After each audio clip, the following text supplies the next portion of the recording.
Nous sommes dans la troisième colonne.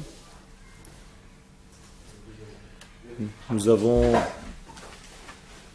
terminé la fois dernière en disant ce que le Zohar à Kadosh nous dit, Chelek Gimel, à la page 158, que les explorateurs, lorsqu'ils sont arrivés en Eretz Israël pour voir la terre, la Torah nous dit, nous précise, Vehayamim yemei bikurei anavim, que le temps où les explorateurs étaient en train de tourner pour explorer la terre, c'était les jours des prémices des raisins, des vignes. Et le Zohar nous dit ici, en réalité, c'était l'occasion donnée aux explorateurs de corriger la faute du premier homme. Car le Zohar considère que l'arbre de la connaissance du bien-mal, c'était en réalité de la vigne, du raisin.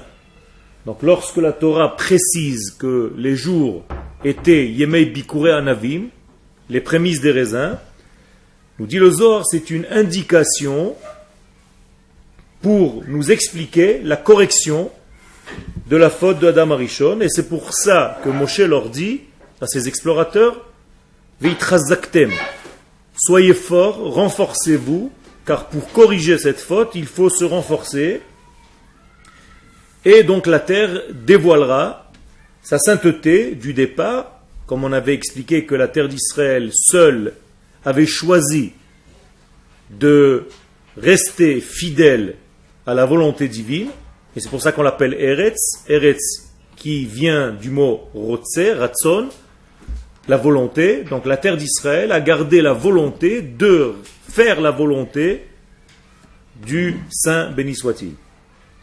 Seulement eux, qu'est-ce qu'ils ont fait? Et là c'est le début de la troisième colonne. Ulam hameraglim lakru et azmora im haeshkol. Les meraglim ont pris la vigne telle qu'elle, c'est-à-dire complète, et les raisins et la branche.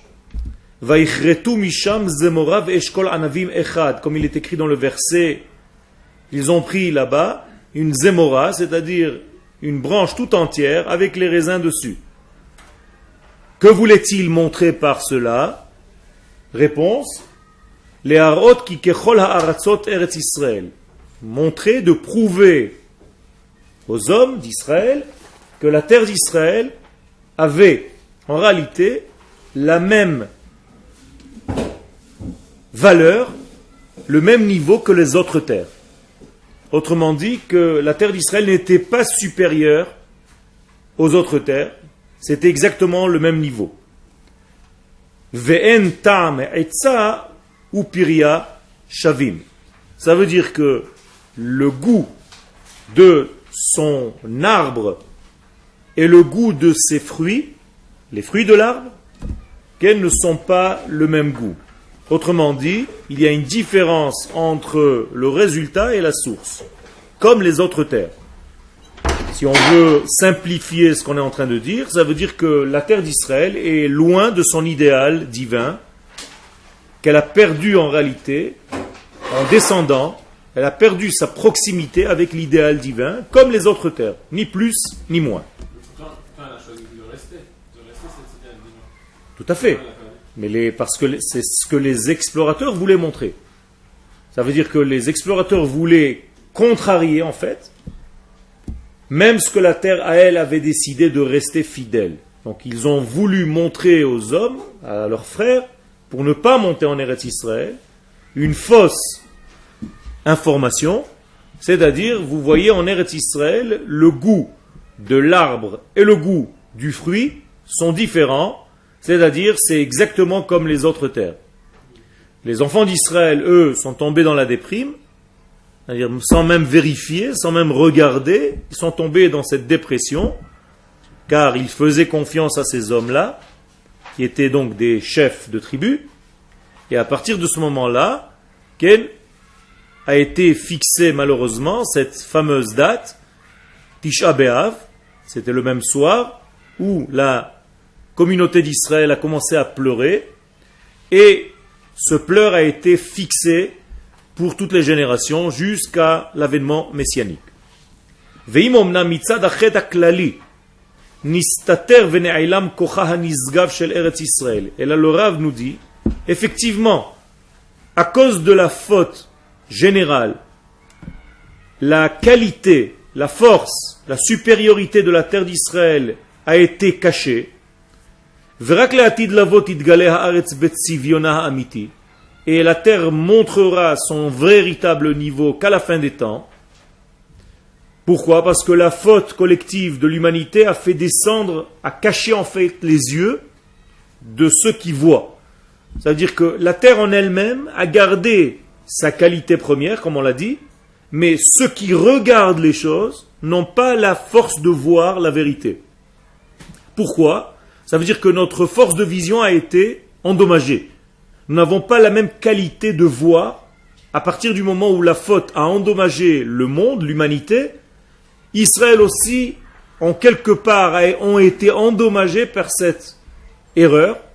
Et donc on n'a pas encore les yeux adéquats pour voir la véritable hauteur, le véritable niveau de la terre d'Israël.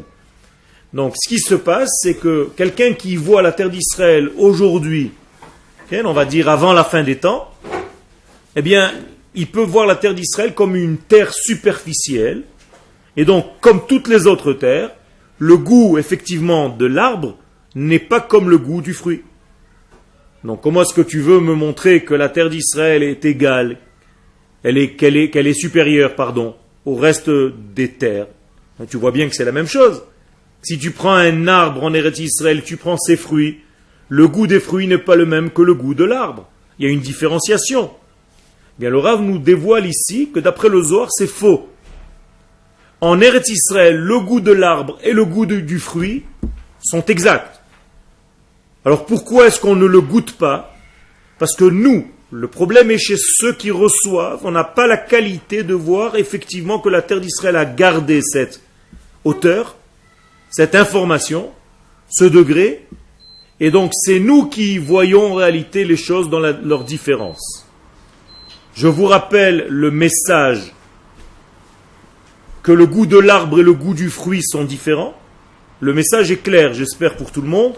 Ça veut dire que nous sommes loin de l'idéal. Que nous sommes loin de l'idéal premier. L'arbre, c'est la source. Le fruit, c'est le résultat.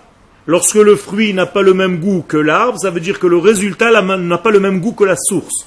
Ça veut dire qu'il y a eu une perte entre l'arbre et ce qui va découler de l'arbre.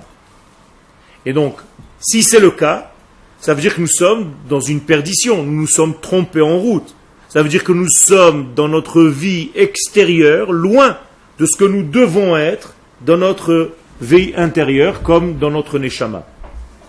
Je vais l'exprimer avec d'autres termes. Notre corps ne réalise pas notre neshama. Notre corps, c'est le fruit. Notre neshama, c'est l'arbre. Notre corps ne réalise pas notre neshama, donc le goût du fruit n'a pas le même goût que l'arbre. Le goût de nos actions est loin des valeurs de notre neshama. Est-ce que les choses sont claires? Et ça, donc, c'est une grande différenciation, Toda Rabba, une grande erreur et un grand problème. Ken? Moi, j'aurais dû dire que si c'est comme ça, la branche elle aurait dû être meilleure que le fruit. La branche, pourquoi meilleure que le fruit? Si la source, l'idée de base, elle est meilleure. Ken? Si que le fruit est meilleur, ça veut dire que le résultat il est meilleur que la source. C'est parce qu'aujourd'hui, le monde, ce que tu dis est vrai. Pourquoi? Tout simplement, si aujourd'hui nous goûtons le fruit, et dans le fruit nous trouvons un goût, et dans la source on ne trouve pas de goût, ça veut dire qu'en réalité, notre tête, notre cerveau est basé seulement sur les résultats. C'est-à-dire ce qui nous intéresse dans la vie aujourd'hui, ce sont les résultats. Et on s'en fiche si ces résultats sont correspondants à la source. Donc tu vas trouver un goût qui est à ton goût au niveau du résultat, mais en réalité tu te trompes, parce que c'est le goût que ton cerveau est en train de te dire, de t'indiquer. Pourquoi tu sens quelque chose qui est bon? Qui te dit que c'est bon ce que tu es en train de manger? C'est le cerveau qui t'indique ça. Si le cerveau n'a pas conscience de ce degré, eh bien je peux te mettre par exemple durant ton sommeil du miel dans la bouche et imagine-toi que je fais en sorte que tu rêves que tu es en train de manger du sel. Eh bien, le miel que je suis en train de te mettre dans la bouche physiquement, toi, dans ton rêve, tu vas le traduire, ton cerveau va le traduire en goût de sel. Et tu vas faire une grimace. Pourquoi? Parce que c'est ton cerveau qui indique. Donc aujourd'hui, si notre cerveau indique que le fruit que nous goûtons est bon, et qu'il ne nous indique pas que l'arbre aussi est bon, ça veut dire que nous sommes dans notre cerveau un petit peu défaillants. Il n'y a pas de correspondance entre la source et le résultat. Et effectivement, comme nous sommes dans un monde qui, tout ce qui lui importe, c'est les résultats, eh bien, on est en train de nous éloigner de notre source. Donc la Torah qu'il faut étudier, c'est une Torah qui ne montre pas seulement la facette extérieure des choses. Il faut s'habituer à réétudier une Torah profonde. Une Torah qui a le goût de l'arbre. Une Torah de l'arbre de la vie. Comment s'appelle cette Torah de l'arbre de la vie? Etz Chaim. Etz Chaim, c'est un livre clé de qui? Du Harizal. Ça veut dire qu'en réalité, tant que tu n'étudies pas les secrets de la Torah, eh bien tu es voué à diriger ta vie seulement selon ce que tu vois avec tes yeux extérieurs. Tu n'arrives pas à comprendre les choses de l'intériorité. Donc comment est-ce que tu vas acheter une voiture aujourd'hui? Seulement par tes sens. Tu vas voir qu'elle est belle extérieurement, qu'elle a une belle couleur qui te plaît, elle a une belle forme qui te plaît, et c'est tout. Tu n'arrives pas à comprendre le sens profond des choses. C'est comme ça qu'on nous vend aujourd'hui tout ce qu'on nous vend. On te fait un beau papier cadeau, un bel emballage, et avec ça tu vas à la maison. Et la Torah vient te dire, fais attention. Il y a des valeurs qui sont beaucoup plus vraies, mais qui sont cachées de l'œil. Ces valeurs ne sont données qu'à ceux qui font l'effort d'étudier la profondeur des choses, qui apprennent à acheter une nouvelle vision même dans leur étude de la Torah. Ça veut dire que quand tu étudies une Gemara, tu ne restes pas au premier degré de ce Tana qui a dit comme ça et de ce Tana qui a dit comme ça. Tu essaies de comprendre le sens profond. Pourquoi les sages ont habillé ce qu'ils disent avec les paroles qu'ils ont dites? Pourquoi ils ont exprimé leur idée avec cette parabole, avec cette image-là et pas une autre? Et là, tu comprendras que les sages viennent nous donner des messages beaucoup plus profonds. Parce que tu commences à avoir l'acquisition d'un regard en profondeur. Et donc, Eretz Israël einena davar chitzoni. Comme la terre d'Israël n'est pas quelque chose de superficiel, c'est les premières paroles du Rav Kook dans Oroth, concernant Eretz Israël. Si tu t'es trompé déjà sur cette première ligne, reviens. Si tu vois Eretz Israël comme quelque chose de superficiel, c'est-à-dire encore un endroit sur la terre, seulement géographiquement il se trouve ici, donc un jour j'étais à Paris, maintenant je suis ici, ça n'a rien changé, j'étudie la même Torah, tu te trompes.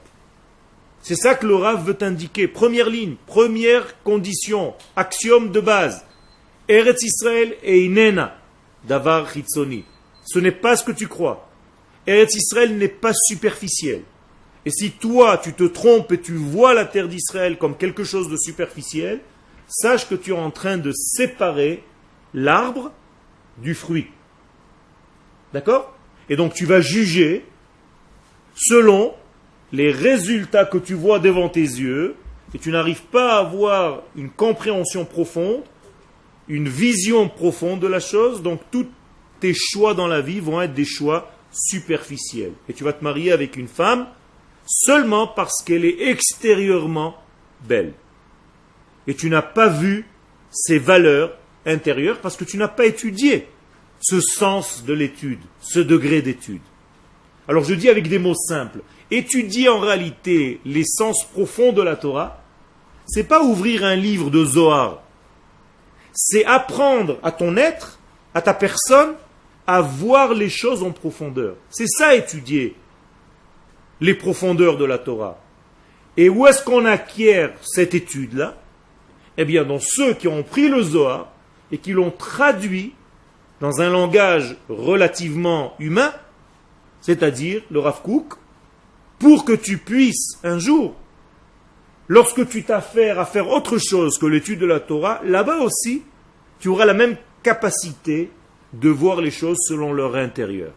Et quand tu vas choisir une femme, ça va être comme ça. Et quand tu vas choisir une voiture, ça va être comme ça. Et quand tu vas choisir une maison, ça va être comme ça. Tu vas juger les choses selon leur sens profond parce que tu as déjà, durant ton étude, reçu cette expérience-là. Est-ce que c'est clair? Mais si toute la Torah que tu étudies est une Torah du premier niveau, eh bien, ça va t'apprendre à voir tout dans ta vie seulement au premier niveau. Donc fais attention. Et ça, c'est ce que ce passage est en train de nous dire. Les explorateurs n'ont pas vraiment vu. Ils ont vu ce que leur cerveau voulait qu'ils voient. Avec des mots simples, ils sont sortis du désert pour rentrer en Eretz Israël avec une kavana mauvaise déjà. C'est-à-dire c'est le cerveau, leur cœur qui leur a indiqué que ça va être mal ce qu'ils vont voir. Et donc, quand ils ont vu, ils ont jugé que c'était mal ou inapproprié au peuple d'Israël. Autrement dit, tu vois selon ce que tu veux voir. C'est pour ça que dans le schéma, on dit Velo taturu achare levavchem ve achare enechem. C'est le cœur qui décide d'abord comment tes yeux vont voir. Vous avez compris? Ça veut dire que si ton cœur a envie déjà de voir la chose, eh bien même si tu baisses les yeux, tu vas essayer un petit peu de te sauver, mais en réalité tu es encore quelqu'un de malade. Parce que tu te forces encore, c'est pas naturel chez toi, parce que ton cœur veut. Bien sûr ça se soigne. C'est ça le travail. Ça veut dire que le travail c'est de soigner le cœur. Parce que ça s'appelle, on peut dire le cerveau aussi, mais les sages préfèrent dire le cœur parce que, ou le vavo yavin, veshav verafalo. Le cœur comprend. Tu comprends quelque chose, tu entends quelque chose avec ton cœur, pas avec ton cerveau. Le cœur c'est une parabole, on va dire, qui unifie aussi avec le cerveau, mais en réalité dans la Torah on préfère parler du cœur parce que la bina, le discernement, Liba, bina, bina liba, dit le Zohar, le discernement de l'homme se trouve dans son cœur. Ou bahalev mevin, c'est le cœur qui comprend les choses. Donc si ton cœur est bon, même tes yeux vont te diriger vers voir les choses d'une bonne manière. Mais si ton cœur est déjà mauvais, soigne ton cœur. Donc il y a un livre qui va sortir, qui va s'appeler Chovat HaLevavot. D'accord? Et pas Chovat HaSechel. Chovat HaLevavot, fais attention de guérir tes pulsions de cœur. Bechol Zot, Gam Arshav, donc dit le Rav, ce que tu vois aujourd'hui, quand tu goûtes le fruit d'un arbre en Eretz Israël, tu vois bien qu'il n'a pas le même goût que le tronc. Alors tu vas te dire, eh bien, c'est la même chose que partout. Même en Italie, c'est pareil. Ou en Espagne. Nous dit le Rav, c'est faux. C'est parce que toi, tu as été en tant qu'homme endommagé. Tu ne vois pas les choses comme elles sont vraiment. Et voilà la prochaine ligne.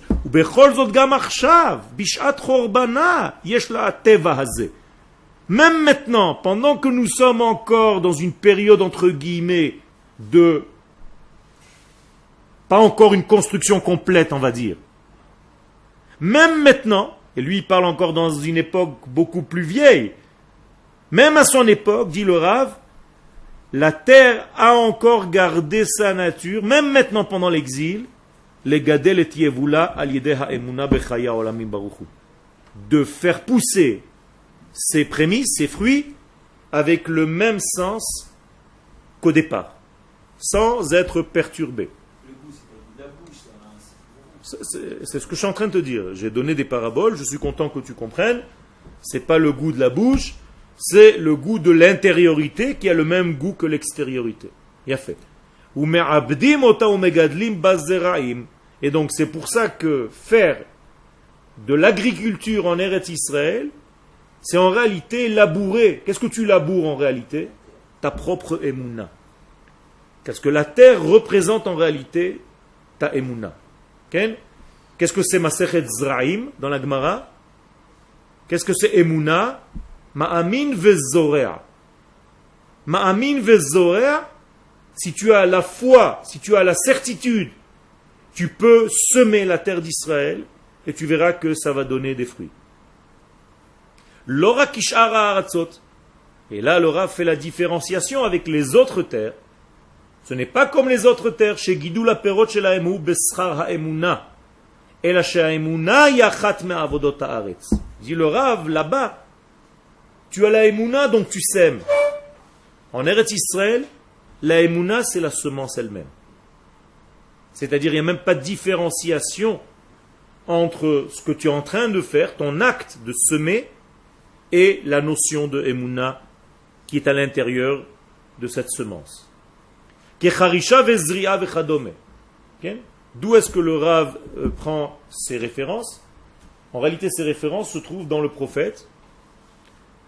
À la fin des temps, il est écrit que les choses vont être tellement collées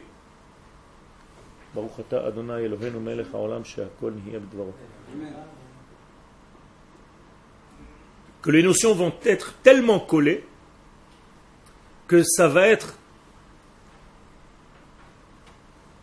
je vais l'exprimer avec les mots du prophète, Hara veyoledet yachdav venigash choresh bakotzer umoshech anavim dorech anavim bemoshech hazara.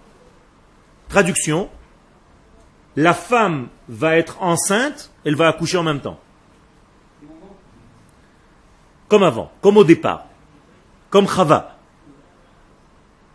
L'homme qui va ensemencer la terre va se cogner à celui qui déjà récolte les fruits. C'est-à-dire, il n'y a pas de temps entre les deux. Vous comprenez le sens? Ça veut dire quoi? Ça veut dire qu'à la fin des temps, on va arriver à une époque où les sources et les résultats vont tellement être proches les uns des autres que tu vas voir tout de suite les fruits de ce que tu as investi.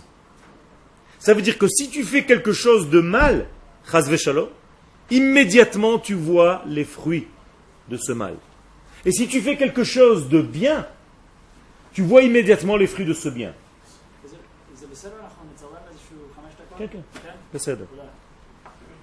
Kacharisha vezria vechadome. Keshem shebelo charisha vezria en gidulim. Et de la même manière que sans semer la terre, sans planter, sans mettre des graines dans la terre, tu ne peux rien faire pousser. On est d'accord? Donc tu ne peux rien faire dans ta vie sans la emuna. Regardez bien, le Rav fait la comparaison identique entre le fait de semer et le fait d'être ma'amim. Ça veut dire que notre emuna, c'est elle la garantie de nos fruits. Si nous n'avons pas de emuna, on ne peut pas en réalité faire pousser des fruits parce qu'on ne sème rien. Semer, c'est développer sa emuna. C'est ça la semence. Donc il faut étudier la emuna. Il faut avoir des cours de emuna.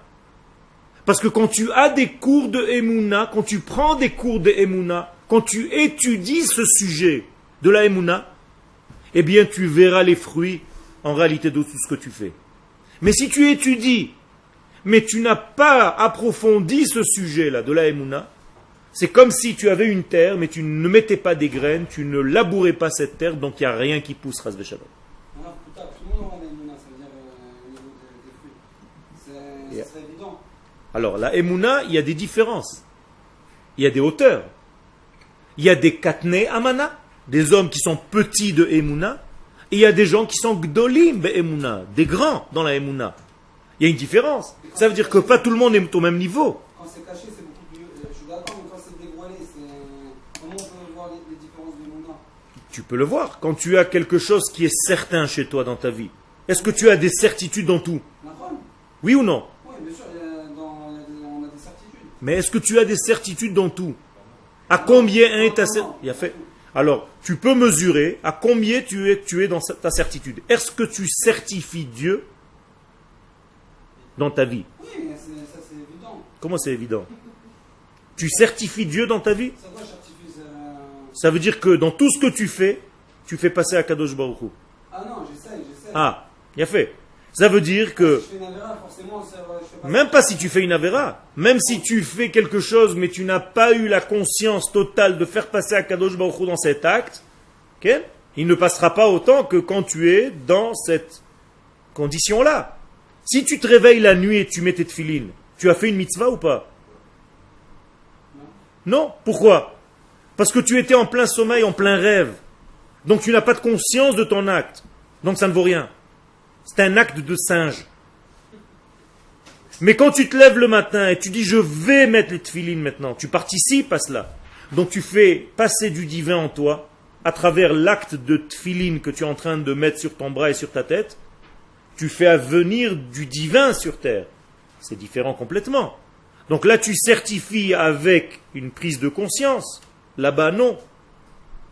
Alors, certifier à Kadosh Baruch Hu, c'est un exercice très difficile. Quand je dis certifier, ça veut dire avoir la Emouna en Akadosh Baruch Hu. En qui tu as le plus de Emouna? en Hachem, concrètement. Non, non, non. En toi-même. En toi-même, puisque tu certifies ta vie. Est-ce que tu certifies ta vie maintenant? Je sais que je certifie ma vie, mais je sais que c'est juste un dépôt. Comment un dépôt? Non, ça veut dire chaque jour que je me mettre, c'est un cadeau qu'il donne. Est-ce que maintenant, il t'a donné ce cadeau, est-ce que tu certifies ta vie? Tu as besoin que je te prouve que tu es vivant ou pas? Non, Ça veut dire que tu es certain de ta vie. je suis d'accord. Je suis certain, dis-le. Oui, je suis certain. Non, Bien fait. Est-ce que tu as la même certitude pour... C'est Mouna, là, parce que là, C'est ça la Emouna. C'est ça la Emouna. Emouna, c'est pas croire en quelque chose. Non, je sais que c'est pas une question de croire, mais là on parle de... Est-ce que tu te connais toi-même? Oui, je me connais, mais... Mais quoi? Ça veut dire même en toi-même, Même en moi-même, il y a plein de choses que il y a je ne fait. sais pas. Même en toi-même, il y a des choses que tu n'arrives pas encore à certifier. Alors, pose-toi la question. Akadosh Baruch Hu, qui est l'infini béni soit-il, tu peux me dire maintenant que tu le certifies facilement? Non. Il y a fait. Donc tu es revenu sur ce que tu as dit tout à l'heure. Ça veut dire, celui en qui tu as le plus d'émouna, c'est toi-même. Ah, c'est là, hein, Tu comprends? Celui en qui tu dois le plus travailler la émouna, c'est Akadosh Baruch Hu parce que c'est beaucoup plus difficile. Les amenoto. Regarde bien ce que je suis en train de dire en hébreu. Pas les ha'amin bo. Les amenoto. Qu'est-ce que ça veut dire? L'entraîner, le certifier, le rendre vrai sur terre. Ça, c'est beaucoup plus difficile. Tu comprends? Alors, tu arrives à le faire un petit peu quand on étudie la Torah. D'accord. Mais est-ce que tu arrives à faire ça quand tu vas manger au canyon? Est-ce que tu certifies à Kadosh Baruch Hu quand tu manges, quand tu dors, quand tu ris? Non, quand on rit, non. Pourquoi? Quand je ris, non. Pourquoi?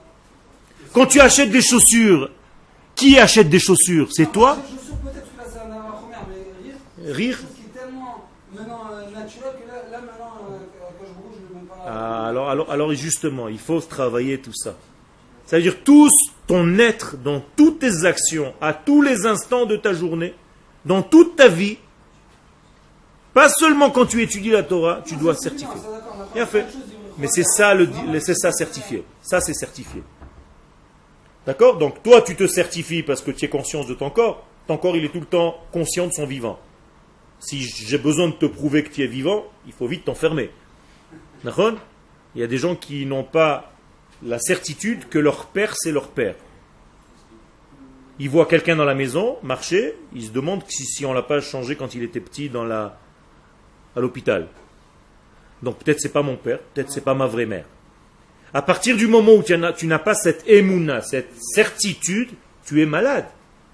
Il faut renforcer ça. La même chose au niveau d'Akadosh Baruch Hu. C'est-à-dire, tant que cette certitude n'est pas pleine dans tous les recoins de ta vie, tu as encore des manques au niveau de la émouna. C'est de ça que je suis en train de parler.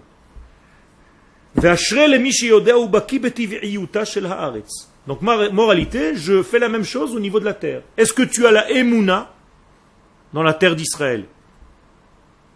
Encore une fois. C'est ça le secret. Ça veut dire que heureux celui... Qu'est-ce que c'est Ashrei? Je vous ai dit, donc je ne vous aurais pas posé la question. Ken? Mazé Ashrei. Osher, qu'est-ce que c'est Osher? Me'ushar, qu'est-ce que ça veut dire? Il a fait certifié. Comment on dit en hébreu certifié? Les Asher.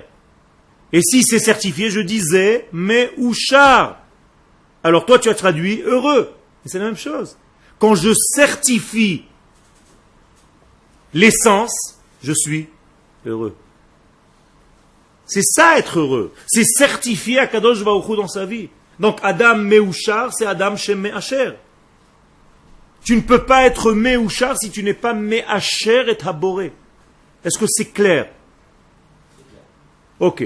Donc Ashre, Yoshve Betecha. Traduction maintenant.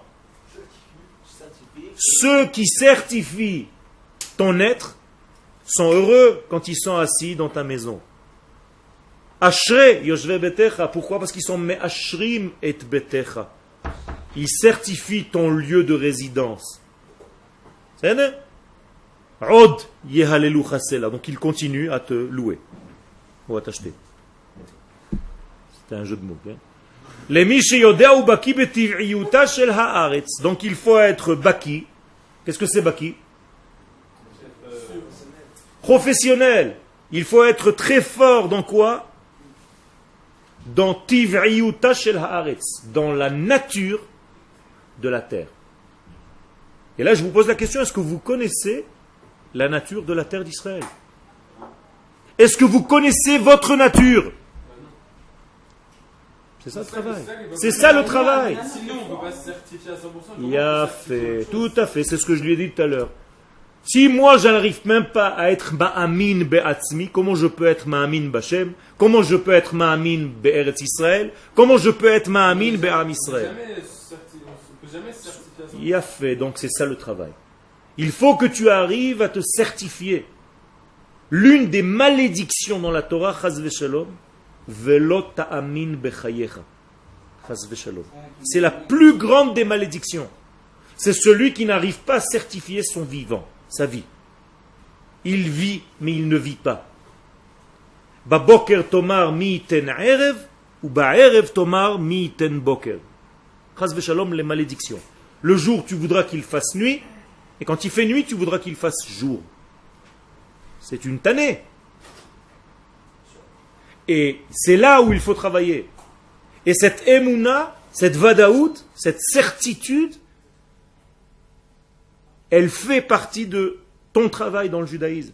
Donc je dois certifier mon être, je dois certifier mon peuple, parce que si je ne certifie pas mon peuple, je ne sais pas d'où me viennent mes forces. Car les forces que j'ai, elles me viennent d'où? De ma nation. Les mitzvot que je réalise, elles sont les réalisations des mitzvot de la nation. C'est parce que j'appartiens à cette nation que j'ai besoin de faire ces mitzvot, qu'on me dit de faire ces mitzvot. Pas parce que je suis un homme individuel. Et ces mitzvot qui appartiennent à la nation, elles appartiennent à qui? À Kadosh Baruch Hu. Donc, il faut que je certifie à Kadosh Baruch Hu qui passe par la nation, qui passe par la terre et qui passe par moi. Vous comprenez? C'est un travail. Ken? C'est plus facile de certifier la terre que de certifier Hachem. Nachon. Tu t'éloignes de plus en plus. Nachon. Ça veut dire le plus dur, c'est de certifier Hachem. Donc, à Kadosh Baruch Hu, quand Avraham, il lui dit Ve'emin b'Hashem, il y a marqué comme ça, Ve'emin b'Hashem va'yechsheve alo letzedaka. Quand Avraham il est arrivé à Ve'emin b'Hashem, c'est pas n'importe quoi. C'est que Avraham, dans son être, il était divin sur terre. Tout ce qu'il faisait, c'était divin. Ve'Avraham zaken ba bayamim. Nous disent les Chachamim, tous les jours de sa vie étaient remplis de divin. Il n'y avait pas un gramme qui n'était pas divin dans sa vie. Tu peux faire autant? Ça, c'est le travail. Et qu'est-ce que tu dois dire? Nous disent les Chachamim, Matai yagiu ma'asai le ma'aseh avotai Avraham, Yitzhak ve Yaakov. Quand est-ce que je vais devenir comme eux? Alors si tu te dis, ouais, c'est Avraham, c'est sûr. Alors qu'est-ce que ça veut dire? Ça s'appelle en hébreu Rosh Katan. C'est-à-dire, je fais la petite tête, ah, c'était Avraham, moi qui je suis, moi. Laisse-moi tranquille. C'est pas comme ça qu'on réagit. Il faut te sentir grand, c'est-à-dire ne pas avoir peur de prendre tes responsabilités. Le monde aujourd'hui tient sur toi. Bishvili nivra olam. Okay? Qu'est-ce que ça veut dire Bishvili? Par mon intermédiaire, Shvil. Shvil, c'est un passage. C'est par mon intermédiaire que le monde a été créé. Ça veut dire que si je déconne, excusez-moi l'expression, c'est la destruction. Est-ce que tu as conscience de cette responsabilité à chaque instant? Non. C'est ça le problème. Chacun de nous se défile un petit peu. Il se dit, bon, allez, il y a les autres qui bossent, moi je peux aller 5 minutes quand même, tranquille. Dans un petit coin, en fait, faire ma petite bêtise, entre guillemets. Le monde va continuer à tourner. Non, mais comment on prend conscience de ça? En étudiant. Ouais, chacun- En étudiant. Chacun fait ce qu'il veut. En étudiant. On étudie quoi? En étudiant la Torah. Non. En étudiant la Torah que je suis en train de vous enseigner maintenant. Alors c'est grave quelqu'un qui va se dire ça. Qui va se dire, ouais, mais c'est bon, de toute façon ça tourne. Vevadaï que c'est grave. Mais là, maintenant, tu es en train de prendre conscience. La preuve, c'est que tu poses la question. Et qu'avant d'avoir étudié ce que je suis en train de t'enseigner, tu n'as pas posé cette question. Ça veut dire que tu as eu maintenant une prise de conscience. C'est-à-dire quoi, sans étudier ça, on peut pas le comprendre. Vevadaï. C'est très difficile. Parce que tu ne sais pas où est ta nature. Si tu n'as pas d'étude de la Torah pour te dire quelle est ta vraie nature, comment tu vas le savoir? C'est la Torah qui t'indique ta vraie nature. C'est la Torah qui nous indique notre vraie nature.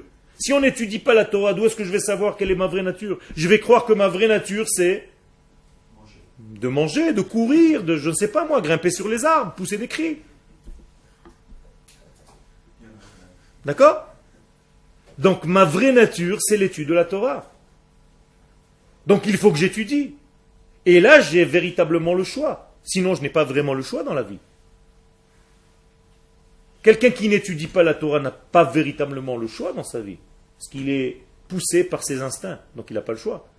Mais quand j'étudie la Torah, j'ai le choix. Je commence à avoir le choix. Donc qui est ordonné en réalité? La Torah, elle ne nous dit pas de nous. Non, dis. Elle ne nous dit pas de nous libérer de nos instincts. Encore une fois, c'est pas se libérer de nos instincts. C'est diriger nos instincts et les ramener vers leur vraie valeur. C'est tout. Qu'est-ce que c'est Etz Chaim? C'est une idée de vie. Etza. Donc l'homme ne mangeait pas de l'arbre. C'était pas un lapin. Le premier homme, il mangeait des idées, des idéologies. Etz Chaim hi. Metz Hagan. Achol tochel. Tu mangeras des idées divines. Vous croyez qu'Adam Arishon c'était un avec des trucs qui se cachaient à la nudité et qui couraient comme l'homme des cavernes? C'est pas la guerre du feu. Il faut bien comprendre, ne mettez pas la Torah chas v'shalom en bande dessinée. Et donc il faut remanger les idéaux divins. Ça c'est etz. Je veux manger etza. Je veux manger itin.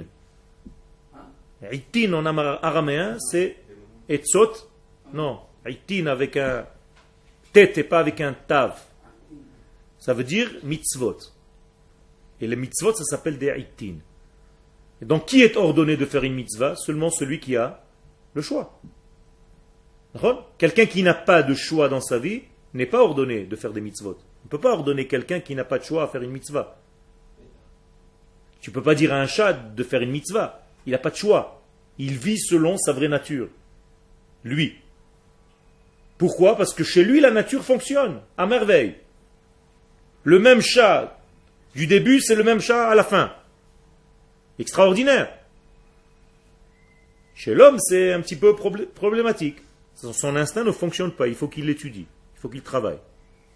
Ken? Et les animaux aussi, ils peuvent Se quoi? Se rebeller? Se rebeller? corrompre leur nature. Ouais, j'ai vu une manifestation de gazelles en venant ici, avec des panneaux. On ne veut pas être des gazelles. Avec Noah, c'est passé avant. Qu'est-ce qui s'est passé avec Noir? Raconte-moi, toi, il y a eu une manifestation de cafards? Qu'est-ce qu'il y a eu? Après, il y a plein d'animaux qui ont fait des trucs qui n'étaient pas. Tout simplement, c'est l'homme qui a dégradé la nature, ça n'a aucun rapport. L'homme, quand il a fauté, en réalité, qui a fauté? C'est son degré animal, c'est ça les animaux. C'est-à-dire son degré animal a pris position sur son degré neshama, et donc toute la force animale s'est affolée dans le monde. Et c'est ça les animaux, c'est ça la force, chas v'shalom, de la force animale que l'homme a détériorée, tous les degrés à part lui, plus bas que lui. Et lorsque l'homme va faire tchouva, il va refaire monter toute la nature avec lui, jusqu'à ce que le loup va habiter avec l'agneau. Et ça sert à quoi alors de tous les mettre dans une boîte?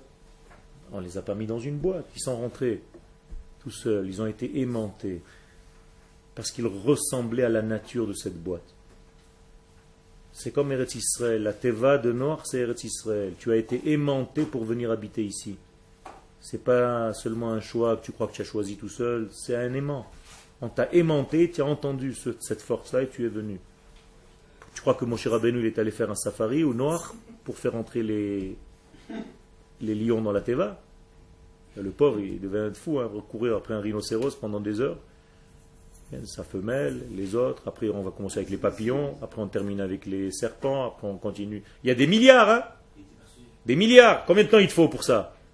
C'est un S, là. Okay. Il a fait. Qu'est-ce que ça veut dire? C'est pas un S. C'est qu'ils ont tous été attirés par la nature de la Teva. Donc ils ont été aspirés. Ils ont entendu le son de chauffard pour faire leur aliyah. C'est tout. Et ils sont entrés dans la Teva. Et Noach était à la porte en train de les attendre. C'est tout. Tout simplement. Et c'est en Eretz Israël, c'est la même chose. Et le Shabbat, c'est la même chose. Dit le Zohar, Shabbat, c'est Tevat Noach. C'est pareil. Quoi? Ben, c'est la même chose. Shabbat, c'est une arche, l'arche de Noé. Qui rentre dans ce Shabbat? Qui observe le Shabbat? Qui garde le Shabbat? Celui qui a été aimanté par la valeur intrinsèque du Shabbat. Les autres n'entendent rien. Donc ils continuent à travailler. Chas v'shalom. Alors, quand Tu as compris? quand j'écoute le cours, les filles à Pshat, est-ce que le Pshat, j'arrive pas avec cette question. Quel? Est-ce que le Pshat, voilà, comme avec, Est-ce que le Pshat existe? Non, pas il existe, c'est pas une question comme ça. Est-ce que le Pshat, Mamash, Il a eu lieu. Ouais, il s'est passé comme ça. Oui. Le Pshat de la Torah, En Mikra Yotze Mide Pshuto. Le Pshat a existé, mais il est là pour nous enseigner quelque chose de plus profond. Ça veut dire, il y a une raison, ça a existé. Alors, donc, donc les animaux, forcément, Les animaux sont venus, sont rentrés dans l'arche. Maintenant, je veux comprendre ce que ça veut dire. Si je regarde seulement ça, alors c'est bien, c'est une bande dessinée pour enfants jusqu'à Kita Gimel. Non, bien sûr, mais juste déjà pour ça. Non, j'ai compris. Mais tu as compris aussi ce que je suis en train de te dire. Si tu restes à ce niveau-là, c'est pas bien. Non. Mais il faut savoir que ce niveau existait. Mais qu'est-ce qu'il veut dire, ce niveau? C'est ça que j'ai besoin de comprendre. Ok? Comme Kita Gimel, c'est bon, si quelqu'un au début fait tchouva, il est obligé de commencer avec Kita. Non, dangereux. Ah ouais? Très dangereux. Si tu enseignes à un enfant Ken, la Torah et qu'il reste à ce niveau-là et qu'il croit qu'en réalité tu lui enseignes ce niveau-là, tu es en train de l'abbêtir. Tu es en train de le rendre idiot. Et s'il te demande qu'est-ce que c'est Akadosh Baruch Hu, tu lui dis c'est un vieux monsieur, c'est du vent qui se trouve en haut et qui tu entends le souffle, voilà c'est lui. Tu es en train de le fabriquer pour la Avodah Zara. À 18 ans ça va être un pur Avodah Zara. Alors qu'est-ce que je dois répondre à mon fils qui me demande qui c'est Akadosh Baruch Hu? Je dois lui dire En sof memale kol almin vesovev kol almin. Ils vont dire quoi, papa? Je lui dire t'as rien compris? Non, eh bien c'est ça. Surtout pas lui dire une image, un machin, une poupée, un vieux et un barbu, je sais pas quoi. Bien, attention. Attention, tu es en train de le fabriquer dans la Avodah Zara. Donc le Zohar nous dit qu'il faut même dire aux enfants certaines notions, bien entendu avec des mots normaux, à l'âge de 6 ans déjà.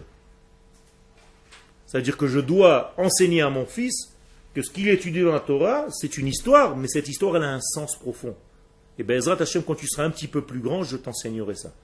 Mais ça, je garde mets-le dans une case de ta tête. D'autres questions? Donc, si tu connais la nature de la terre d'Israël, la véritable nature, tu dois la servir. C'est-à-dire que tu dois faire en sorte de faire le travail de la terre d'Israël selon sa véritable nature. Donc tu dois respecter la nature de la terre et faire ce qu'elle demande. Qu'est-ce que c'est par exemple respecter la nature de la terre et faire ce qu'elle demande? Car elle a sa nature. Donc la 7e année par exemple, je ne dois pas travailler. C'est ça sa nature. C'est une terre spéciale. Je dois faire la Shemitah, je dois faire telle et telle chose, je dois donner du Maaser, je dois faire Netarevaï, je dois faire tout ce que les Chachamim nous disent, que la Torah nous dit, c'est respecter la nature de la terre. Maintenant, d'où je sais, moi, cette nature, si ce n'est pas marqué dans la Torah?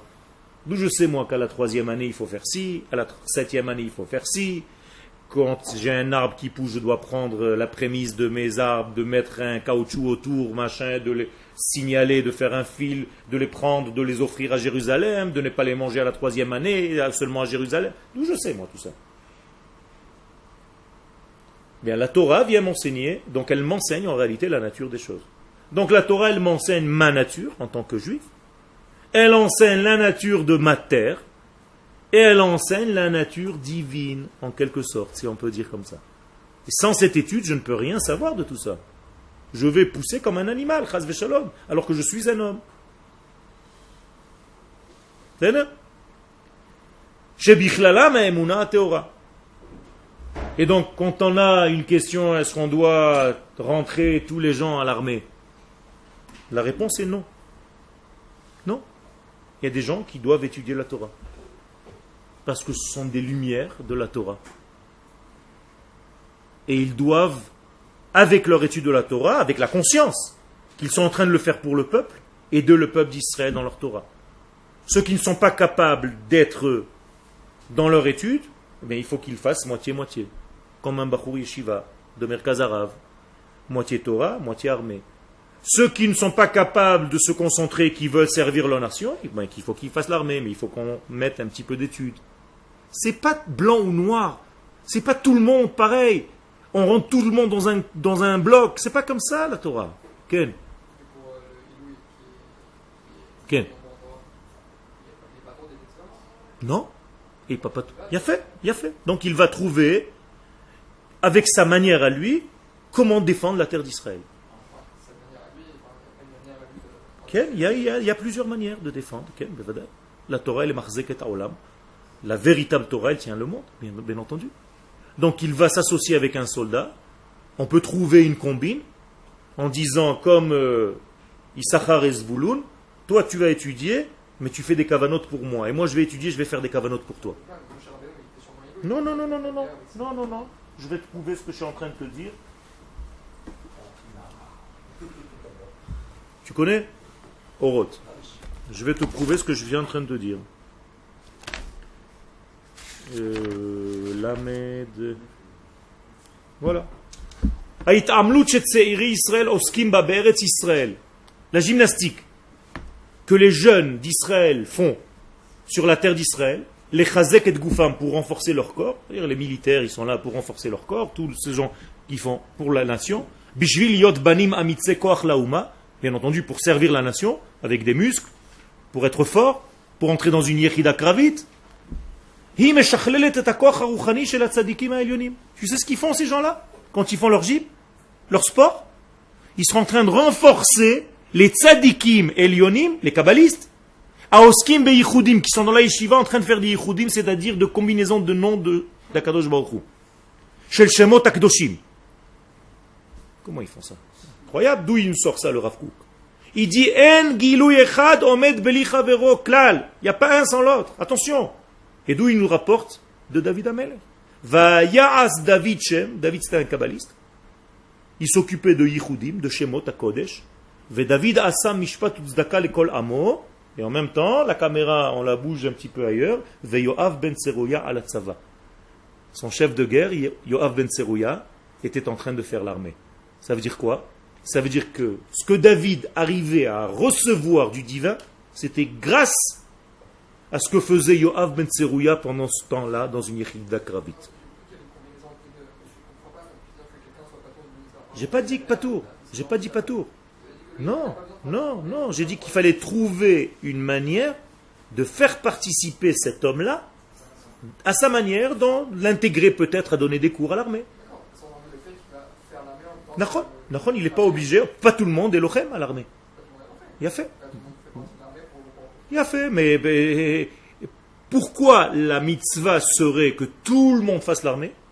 Si les Haredim étaient intelligents, écoute-moi, si les Haredim étaient intelligents, et je pense qu'ils le sont, je ne comprends pas pourquoi ne leur est pas venu à l'idée de dire, on est d'accord, on fait tous l'armée, mais à condition que vous aussi, vous étudiez tous la Torah. C'est la même chose. Ça veut dire, moi je donne ma partie à moi, et toi donne-moi ta partie.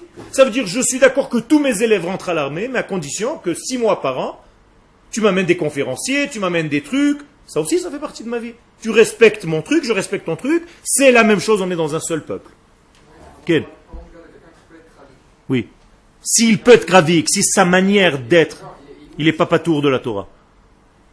Non? Yes. Nachon, nachon. Mais imagine-toi que quelqu'un est faible dans son corps, mais qu'il est fort dans la Torah. Il y a plein de trucs. Ce que je suis en train de te dire, c'est qu'il faut trouver selon chaque personne là où il est fort, là où il est bon. Sans mentir, être bon dans ce que tu es et fais-le. C'est tout. Sans essayer de se sauver parce que tu as peur, parce que tu ne veux pas. Si tu es vrai, honnête, j'accepte. Mais si c'est j'en ai rien à faire du peuple d'Israël, j'en ai rien à faire de la Médina, ça c'est pas acceptable. C'est-à-dire, je fais mon étude pour la Médina parce que j'aime ma Médina, ça j'accepte, c'est autre chose. Même si je ne suis pas d'accord, on peut discuter. Mais j'en ai rien à faire de mon peuple, j'en ai rien à faire de Médinat Israël, j'en ai rien à faire de Tzva Haganah Israël. Ça, tu n'es pas légitime pour moi. C'est-à-dire, okay. Non, j'explique. Là, c'est écrit noir sur blanc qu'on peut faire l'armée. Mais qu'est-ce que ça veut dire qu'on peut? Non, on doit. Alors, comment se fait qu'il y a des gens qui disent, comme là, c'est écrit noir sur blanc, Okay. qu'on peut faire l'armée, combien de gens qui peuvent dire qu'on ne doit pas aller faire l'armée? Non. Ils disent pas qu'il faut pas. Ils disent, et tu entends une ou deux personnes, ils disent qu'on ne peut pas faire avec les conditions d'aujourd'hui. Mais tout le monde est d'accord. Tout le monde est d'accord, c'est un truc en l'air. Ça veut dire que toutes les solutions qu'on va trouver, ça va être du bidon. Tant qu'on n'est pas ensemble, okay, et qu'on réfléchisse ensemble, réellement, on va trouver des combinaisons bidons. Je vous le dis d'avance. Okay? Okay? Qui a dit ça? Il a fait. Baruch Hashem. Alors si lui le dit, qui je suis moi pour dire je viens après lui. Mais c'est pas grave, je l'ai dit. Okay? Moi aussi je le dis. Toda Rabba, Sorotovot.